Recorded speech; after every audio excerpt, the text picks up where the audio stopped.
بسم اللہ الرحمن الرحیم۔ السلام علیکم ناظرین، معظم لا اینڈ پالیٹکس کے پلیٹ فارم سے ہم آپ کی خدمت میں حاضر ہیں۔ ہمارے ساتھ موجود ہیں جناب معظم بٹ ایڈوکیٹ صاحب۔ آج ہمارا موضوع ایک روایتی سیاست سے ہٹ کے ہے۔ ہم دہشت گردی کے موضوع پہ بات کریں گے، اور دہشت گردی کے موضوع کو سامنے رکھتے ہوئے اگر دیکھا جائے تو ہم گزشتہ 2 دہائیوں سے زائد عرصہ گزر چکا ہے۔ اس دہشت گردی کے ایشو میں پاکستان بری طرح پھنسا ہوا ہے۔ ہم ہزاروں جانوں کی قربانیاں دے چکے ہیں، ہمارا انفراسٹرکچر کو نقصان پہنچا ہے، جبکہ معاشی طور پہ بھی اسی دہشت گردی کی وجہ سے ہمارے ملک نے بہت زیادہ نقصان اٹھایا ہے۔ بٹ صاحب بہت شکریہ آپ کی آمد کا۔ یہ بتائیں کہ دہشت گردی کا جو ایشو ہے، دہشت گردی کا جو مسئلہ ہے، اس نے ہمیں بالکل اس وقت گھیرے میں لیا ہوا ہے، اور اس کی مختلف پہلو ہیں جن سے ہم اس وقت نبرد آزما ہیں۔ ملیٹنسی کا ایشو اپنی جگہ پہ، معیشت کا ایشو اپنی جگہ پہ، اور اس کے ساتھ جڑے دیگر بہت سے مسائل ہیں جو اس میں شامل ہیں۔ عالمی جو ایشوز ہیں اس کے ساتھ بھی یہ مسئلہ جڑا ہوا ہے۔ تو آپ اس سلسلے میں آپ بتائیے گا کہ آپ کا کیا موقف ہے اس پہ؟ میں سمجھتا ہوں کہ جو اسلامک سمٹ ہوئی تھی نا پاکستان میں، اور مسلم ورلڈ جو اکٹھا ہوا تھا، آپ 1974 کی بات کر رہے ہیں؟ یقینی طور پہ، جی تو اس کے بعد جو ہے ایک دینی نقطۂ نگاہ سے اور ملت کے کانسیپٹ کے تحت جو ہے وہ دنیا بھر میں اکٹھ کا ایک سلسلہ شروع ہوا تھا۔ جی پھر تیسری دنیا کے معاملات جو ہیں اس کی لیڈرشپ کا مسئلہ بھی اجاگر ہوا تھا، اور وہ مسئلہ اس سمٹ کے بعد جو ہے وہ بتدریج ایسا ڈیولپ ہوا کہ بین الاقوامی سطح پہ پاکستان ابھر کے آ گیا، اور پاکستان نے کوشش کی کہ وہ ایک معاشی قوت بھی بنے، اسلامک بینک بھی قائم ہو، اور معاشرہ جو ہے یہاں پہ اس طریقے سے پروان چڑھے کہ یہاں پہ نیوکلیر ٹیکنالوجی بھی حاصل کی جائے، اور دنیا بھر میں جو ہے وہ مسلم امہ جو ہے وہ اپنا اثر رسوخ بڑھا سکے پیس کے لیے اور سالیڈیرٹی کے لیے دنیا کے ساتھ۔ لیکن اس کے نتیجے میں بتدریج جو دنیا نے دیکھا وہ وزیر اعظم ذوالفقار علی بھٹو کی تختہ دار پہ لٹکنے کا واقعہ، پھر شاہ فیصل جو ہے ان کا قتل واقعہ، ہوا۔ پھر بتدریج آپ دیکھ لیجئے معمر قذافی کا انجام دیکھ لیجئے، صدام حسین کا دیکھ لیجئے۔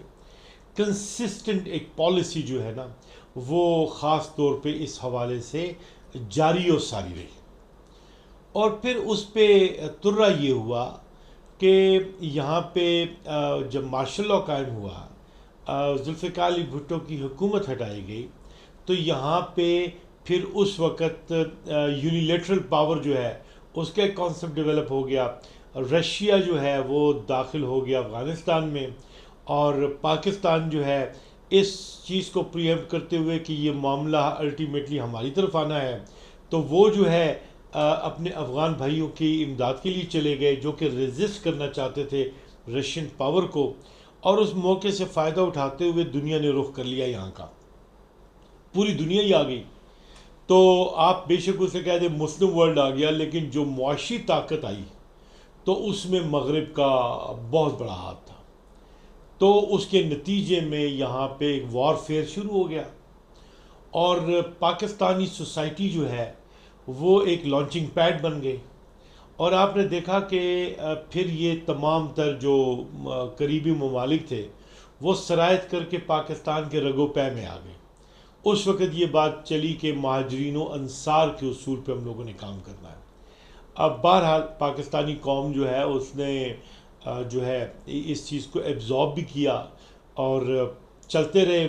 تو اس کے بعد جو معاملہ ہوا وہ آپ نے دیکھ لیا کہ وہاں پہ پھر اس معاملے کے ختم ہونے کے بعد وہ طالبان کا سلسلہ شروع ہو گیا، پھر وہ سلسلہ اس جنگ سے جڑے ہوئے لوگوں کا اس طریقے سے بڑھا کہ ازبک بھی آ گئے، پھر پاکستانی طالبان بھی آ گئے، پھر افغانی طالبان بھی آ گئے، پھر را کا بھی اثر رسوخ آ گیا۔ جی تو ہر ایک کا اپنا ایجنڈا تھا، پھر اس میں آپ مسالک جو ہے مسلک جو ہے ان کے بھی معاملات آ گئے، تو اپنے اپنے جھگڑے تھے۔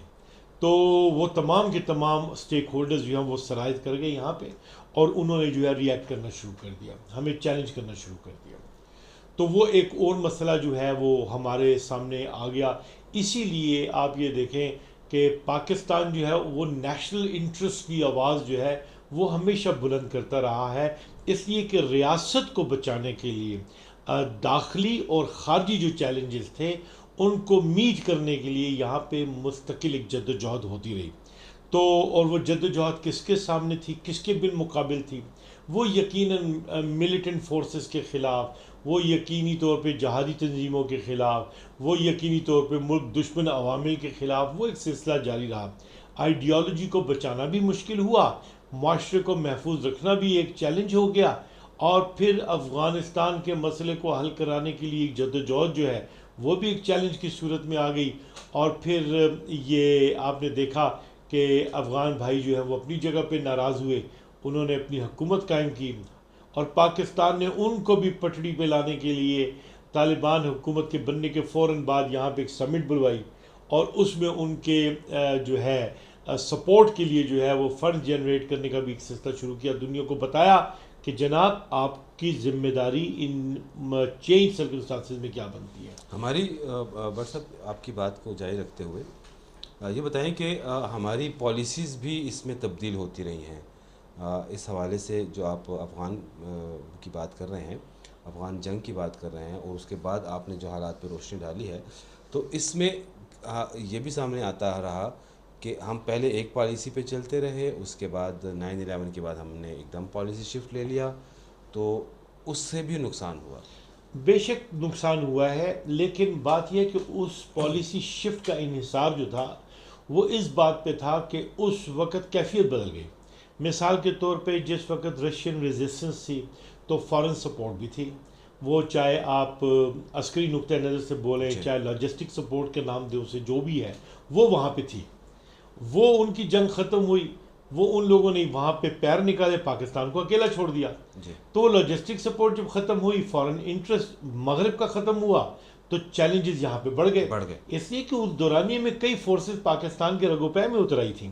تو یہاں پہ پھر انہوں نے بھی وقت کے ساتھ ساتھ جو ہے اپنی حکمت عملی تبدیل کرنی تھی، تاکہ یہاں پہ امن کو بھی قائم رکھا جا سکے، اور لا اینڈ آرڈر جو ہے اسے بھی مینٹین کیا جا سکے، پاکستان کی باؤنڈریز کو بھی سیکیور کیا جا سکے. تو ایز اے اسٹیٹ جو ہے باقی رہنے کا اور بقا کا جو عمل تھا وہ ریاست نے جاری رکھا. جی یہ بتائیں کہ 9/11 کے بعد کی اب بات کرتے ہیں کہ جب امریکہ افغانستان میں آ گیا، اس سے پہلے روس آیا تھا، پھر امریکہ آ گیا، تو اس نے آپ کی نظر میں پاکستان کی جو اس وقت کی پالیسی تھی، پاکستان بالکل امریکن کیمپ میں چلا گیا. جنرل مشرف جو تھے وہ ایک ٹیلی فون کال پہ، ان کے بارے میں یہ کہا جاتا ہے کہ ایک ٹیلی فون کال پہ انہوں نے اپنی ساری جو اپنا وزن تھا وہ امریکہ کے پلڑے میں ڈال دیا. اس کے بعد ہم اس حد تک آگے چلے گئے کہ افغان سفیروں کو بھی گرفتار کر کے ہم نے امریکہ کے حوالے کیا. تو یہ ایک ساری سٹیپ بائی سٹیپ مختلف ایسے اقدامات ہیں کہ جس کی وجہ سے ہمیں اس صورتحال کا سامنا رہا ہے. دیکھیے میں آپ کو یہاں پہ ایک بات بتاؤں، معاملہ تو امریکہ کے ساتھ مشرف کے دورانیے کا نہیں ہے نا. جی معاملہ تو امریکہ کے ساتھ شروع سے ہی ہے. ہم دیکھیے پاکستان جب بنا ہے پہلی ایمبیسی ان کی قائم ہوئی ہے، پھر پاکستان کی جتنا بھی عسکری ساز و سامان اور ٹریننگ وغیرہ کا سلسلہ اس میں جو ہے وہ یہ ریلیونٹ رہا ہے امریکہ. تو اس نقطۂ نظر سے ایک اسٹریٹجک پالیسی اور کنٹرول جو ہے وہ امریکہ کے ہاتھ میں تو رہا ہے نا.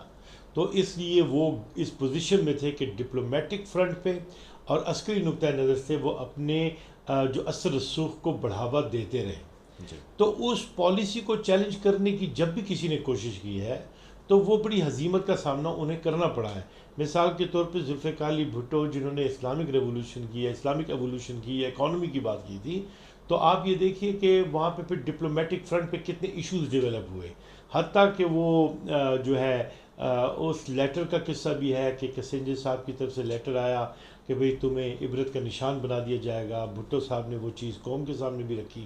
تو یہ عوامل تو آتے رہے. تجارتی طور پہ بھی کتنے معاہدے جو ہم کرتے ہیں, چاہے وہ WTO کے فرنٹ پہ جائیں یا جو بھی, تو ہماری اکانومی کو بھی بالواسطہ بلا واسطہ وہ کنٹرول کیے ہوئے ہیں. ہماری اکنامک ول جو ہے وہ بھی اس پہ ان کی دسترس جو ہے وہ ڈیولپ ہوئی ہے. تو یہ قصہ تو بہت پرانا ہے. آپ ڈیفنس کے نقطہ نظر سے دیکھیں, ڈپلومیسی کے نقطہ نظر سے دیکھیں, اکانومی کے نقطہ نظر سے دیکھیں, ایون انرجی کے نقطہ نظر سے دیکھیں, اس لیے کہ ایٹامک پالیسی کے حوالے سے بھی, اپنی انرجی کے حوالے سے دیکھ لیں. تو یہ تو ہمارے لیے بڑے پرابلمز جو ہیں وہ ایک پالیسی بیلنس کریٹ نہ ہونے کی وجہ سے وہ تو شروع سے چلے. اب آپ خاص طور پہ جہاں پہ آ گئے تو مجھے یاد ہے وہ دورانیہ کہ 9/11 کے بعد امریکہ جو ہے اس نے ایک لائن کھینچی تھی کہ اب نیوٹرل نہیں رہ سکتے, یا آپ ہمارے ساتھ ہوں گے اعلانیہ اور یا پھر نہیں ہے.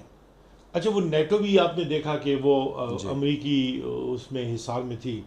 تو اب وہاں پہ پاکستان نے ڈیسیجن لینا تھا, اور وہ ڈیسیجن انہوں نے بڑے مشکل سے لیا تھا. اور مجھے یاد ہے کہ وہ بڑی تکلیف والی وہ سپیچ بھی تھی پرویز مشرف صاحب کی کہ ہمارے سامنے یہ لائن ہو گئی ہے تو ہمیں اب اس لائن پہ جانا ہے. تو دیکھیں دو طرح کی پالیسیز ہوتی ہیں, ایک کوورٹ پالیسی ہوتی ہے, ایک اوورٹ پالیسی ہوتی ہے. ایک پالیسی تو آپ اعلانیہ کر دیتے ہیں, دوسری طرف آپ نے توازن بھی رکھنا ہوتا ہے کہ اپنے آپ کو بچانا بھی ہوتا ہے, چیلنجنگ سرکمسٹانسز ہوتے ہیں, پار بھی لگنا ہوتا ہے.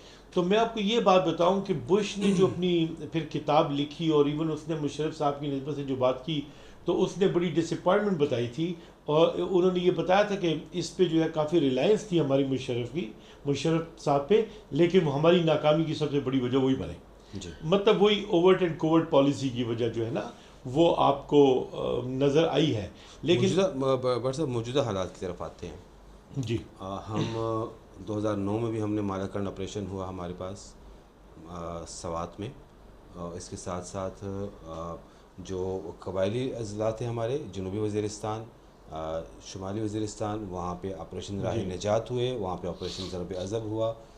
لیکن ہم اس پہ اس صورتحال پہ قابو پانے میں ناکام. ہم نے نیشنل ایکشن پلان بنایا 2014 میں, وہ بھی ہمارے ہاں اس پر عمل درآمد نہیں ہو سکا. اور موجودہ حالات میں آپ کیا سمجھتے ہیں کہ کیا کیا عوامل کار فرما ہیں اس دہشت گردی کی لہر کے پیچھے؟ دیکھیے پہلی بات تو یہ ہے کہ میں در حقیقت جو دیکھتا ہوں میرا ویو یہ نہیں ہے کہ ناکام ہوئے.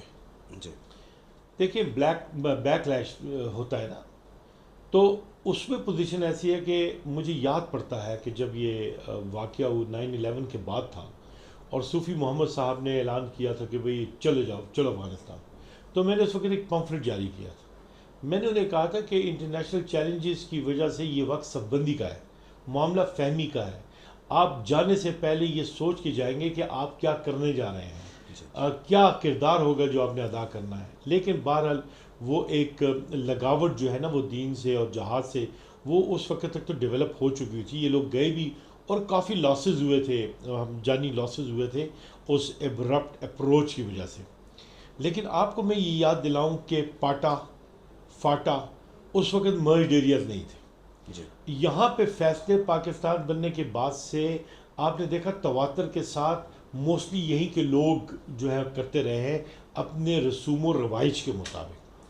تو آپ نے دیکھا کہ اس واقعے کے بعد ایک چیز جو تکنیک استعمال ہوئی قانون کے ٹول کی وہ یہ کہ نفاذ شریعت قانون جو ہے وہ اس ایریا پہ لاگو ہوا, جس کے تحت جو ہمارے یہاں پہ قوانین ہیں, پریکٹسنگ لاز جو ہیں جیسے سول پروسیجر کوڈ اور یہ ساری چیزیں یہ وہاں پہ ایکسٹینڈ کر دی گئیں.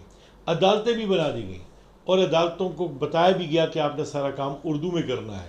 اور وہاں پہ انہوں نے قاضی کو بھی ساتھ ملایا, وہاں پہ فیصلہ کرنے والا بھی قاضی ہوتا تھا. لیکن اس پورے ایک سسٹمیٹک ارینجمنٹ کے تحت آج آپ یہ دیکھیں کہ وہاں پہ قانون جو ہے وہ گہرائی میں نافذ العمل ہوتا چلا جا رہا ہے. لا انفورسمنٹ ایجنسیز ڈیولپ ہوتی چلی جا رہی ہیں, اور اب یہ ہوا ہے کہ یہ تمام ایریاز جو کہ ایک نوعیت سے آزاد ایریا سے وہ مرج ہو گئے, ہمارے کے پی کا حصہ بن گئے, تو عملداری میں آ گئے. تو انتظامی طور پہ انہیں سینے کے ساتھ لگانے کا مسئلہ جو ہے وہ ایک تھا اور وہ جاری رہا اور وہ جاری ہے۔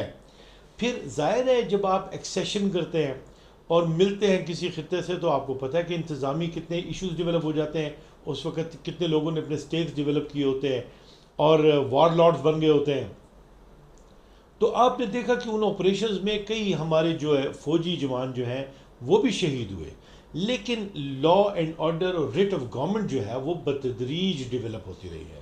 تو وہ لیگل انفراسٹرکچر جو ہے وہ آج فاٹا میں بھی اور پاٹا میں بھی ڈیولپ ہو رہا ہے تاکہ ریٹ آف گورنمنٹ جو ہے وہ نافذ العمل ہو سکے۔